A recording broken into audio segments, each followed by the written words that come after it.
Yes, patuloy na po tayo mga kaibigan. Ito po, atin pong bigyan ng pansin.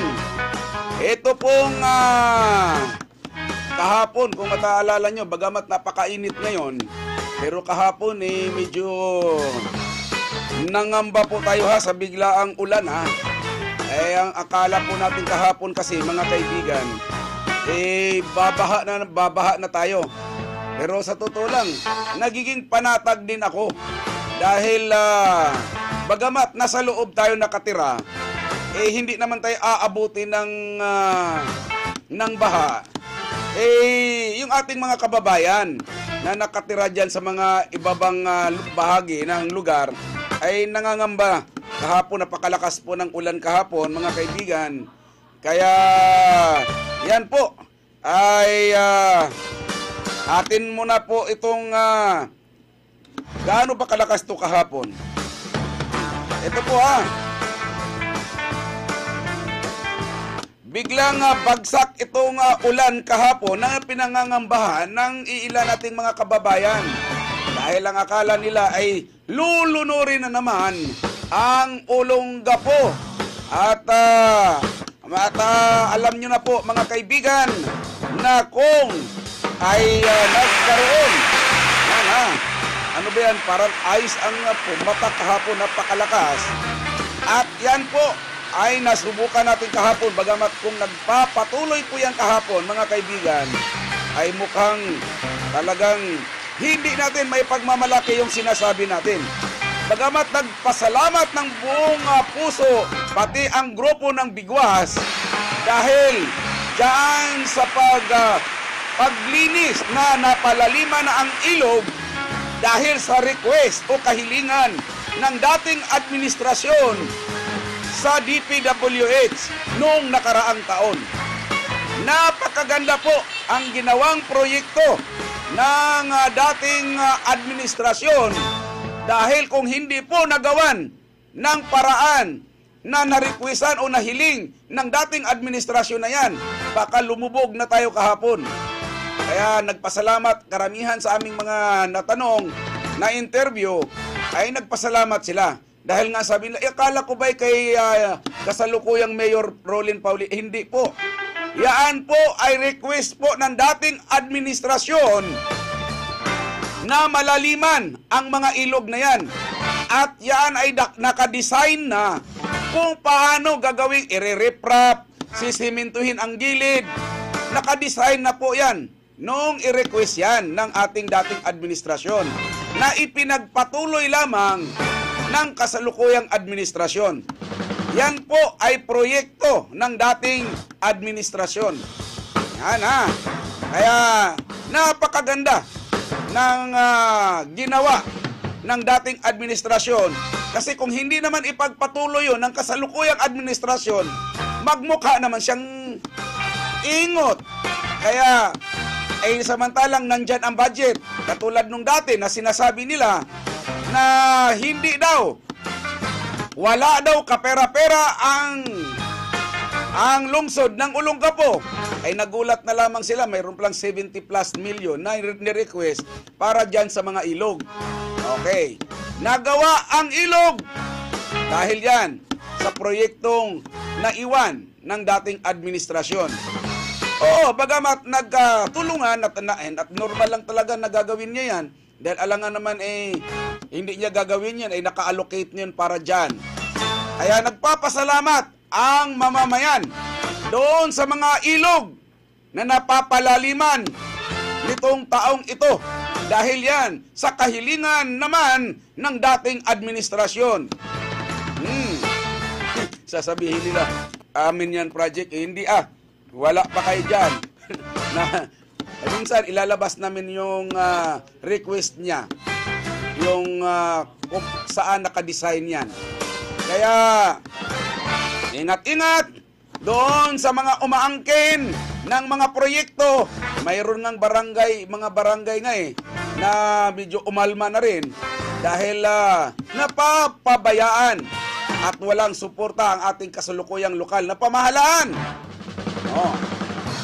Ito naman po isa naman pong lula ang tumilapon. Isang lola na tumilapon matapos po itong mabangga ang kanyang sinasakyan. At ngayon ay sa James Gordon Hospital na. Ito po si Nanay Floring. Ito po yung kaibigan natin kung ito yung nagpapadala sa atin minsan dito ng ng pangmerienda. Kaya tuloy na hindi pa naman ako nakapunta pa roon dahil grabe ka-busy po natin. Pero ang ating reporter ay nandoon. Inalalayan po ito ngayon ni Lito Mayor ng kung saan ay kapitbahay din niya yan, mga kaibigan. Yan po, isang balita mula kay Christian Guevara. Isang lola ang biglaang tumilapon matapos umiwas sa biglaang sumalisin na motor sa harapan ng kanilang sinasakyang tricycle sa New Cabalan ng Olongapo City. Ang nasabing lola ay nagngangalang Florentina Mayor at ang kanyang kasama sa tricycle ay ang kanyang apo na si Alejandro. Nagtamo ng bugbog sa katawan at malalim na sugat sa noo ang nasabing lola. Ngayon ay nagpapagaling si Nanay Florentina sa James Gordon Hospital ng Olongapo City. At nakuha ng Bigwas team ang pahayag ni Nanay Florentina matapos itong puntahan sa nasabing hospital ng Olongapo. Naikwento niya ang pangyayaring disgrasya sa kanila ng kanyang apo noong August 27, 2014 ng gabi. At makikita na hinihimas ng matanda ang iniindang sakit nito sa kanyang bugbog na katawan. At mga ilang saglit lamang, pati ang kanyang anak na si Joselito Mayor ay nagbigay din ng pahayag tungkol sa pangyayaring disgrasya sa kanyang nanay at pinsan, puhat nang malaman niya ang nangyari sa kanyang nanay at pinsan na si Alejandro. Hindi alam ko sino yung driver. Pero nakita ng isang pinsan ko, nasalubong yata niya, nakasakay doon ng tricycle na blue. Tapos mula nun, wala nang... Ako po si Christian Guevara para sa Ronda Balita TV22. Yan po mga kaibigan, ang balita talagang dyan banda talaga sa may Cabalan, lalo na dyan sa may sigsag. Paano kayang gagawin? Anong design kayang gagawin ng engineering dyan na para maiwasan na talaga ang disgrasya dyan? Napakatakaw disgrasya talaga yung lugar na yan. Yan po mga kaibigan. At magpapagaling po kayo, Nanay Floring, habang nandyan naman yan si Paring Lito Mayor na nagbabantay sa'yo. Sinsya muna kayo hindi ako nakapunta muna dyan dahil talagang grabe ang ating schedule. At isang maintenance naman ng SBMA ang nakuryente. Ito'y natagpuan ng Romuronda si Christian Guevara. Isang subcontractor maintenance ang nakuryente matapos itong umakyat sa puno upang putulin ito. Ito ay naganap sa loob din ng SBMA sa Subic Water mga alas 10 ng umaga nang magputol na ng puno ang lalaking inarkila ng Subic Water Company na maintenance ng SBMA. Matapos itong makaakyat sa puno na pinuputol, na kuryente ito gawa ng di gaano kakumpleto sa kagamitan katulad ng mga safety harness na kakailanganin. Ang lalaking ito ay si Avelino, isa sa mga maintenance ng SBMA. Nakapanayam namin si Avelino kahapon nang sadyain ng Bigwas team ang nasabing lalaki. Naikwento niya ang pangyayari na disgrasya na nauwi sa ilang sugat at mga masasakit na bahagi ng kanyang katawan buhat ng makuryente ito. Sa tawon ko, yung dulo ng tawon na pinutol ko, umabot pala sa line band na sa tawon ng kuryente na hindi ko napansin na umabot pala. Nakapanayam din namin ang Subic Water employee na si Herman Habacon upang malaman din ang kanilang panig sa pangyayari. Nabanggit ni Mr. Herman na kulang-kulang sa material ang nasabing maintenance na kanilang inarkila sa SBMA, lalo na ang safety harness at ilang sapatos na kailangan dahil nabanggit din ni Mr. Herman na kung hindi siya nagkakamali ay wala itong suot na sapatos at parang nakapaa lamang ito.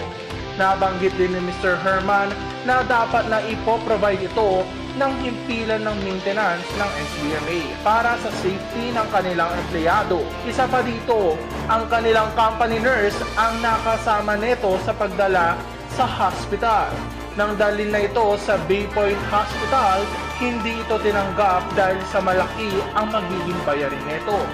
Matapos na makausap namin ang Subic Water para sa kanilang panig, agad tumungo ang Biguas team sa head ng maintenance department ng SBMA upang malaman din ang kanilang panig.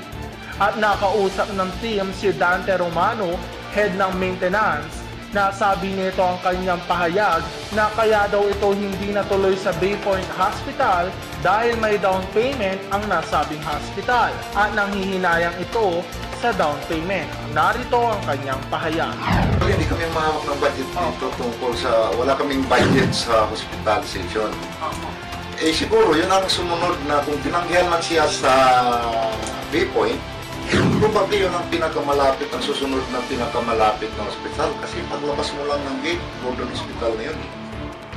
So I do not have, wala akong masasabi tungkol sa budget, hindi ako mahawak ng budget. Ako po si Christian Guevara para sa Ronda Balita TV22. Yan po mga kaibigan, ang naganap ng isang aksidente diyan, isang insidente diyan sa loob ng SBMA kung saan ang maintenance ng SBMA ay nakuryente dahil lamang sa pagpuputol ng kahoy sa may likurang bahagi ng Subic Water. Yan ha. Ngayon, nung dinala na yan sa hospital ng Bay Point, abay along ginawa, tinanggihan. Kaya minsan makukuha ko yung residence doctor dyan, makukuha ko yung cellphone number dyan. Makausap din natin yan. Okay, yan po ang kaganapan sa SBMA. At ngayon naman, isang investigative naman at hindi to investigative, ngayon lamang ito nangyayari. Dumating po, Rolyo, dumating na po ang ating yung inaasahan natin na mga container van na nanggagaling sa Maynila. Yan po mga kaibigan, 721 na mga container van ang dumating sa loob ng SBMA. Ang laman po, puro mga basura na nanggagaling sa hospital.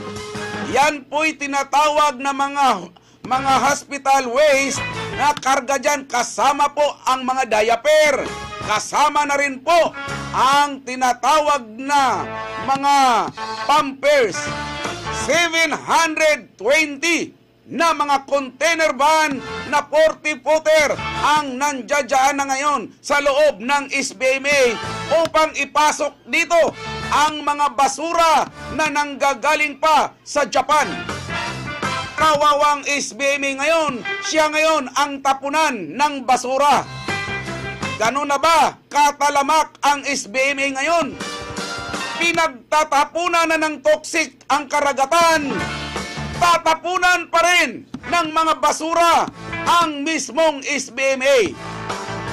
Masasaksihan po ninyo yan ngayon mga kaibigan.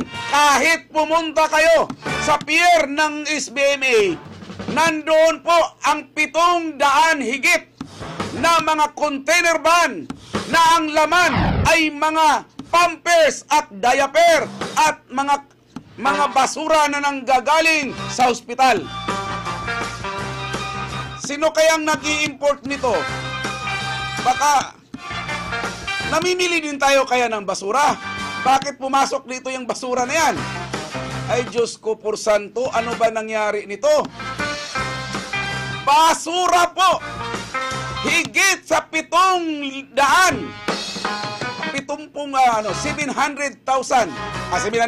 721 na mga container van. Kumbaga 700. Tama. 700 na mga container van na ang laman ay pawang basura. bang pumasok sa kukuti ng pamunuan ngayon ng SBMA?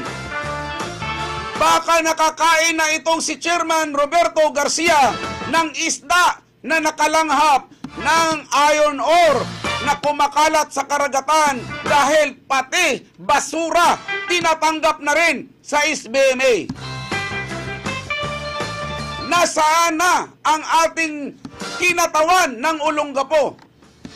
Ay sana umaksyon na rin ang kinatawan ng Morong, ang kinatawan ng Hermosa.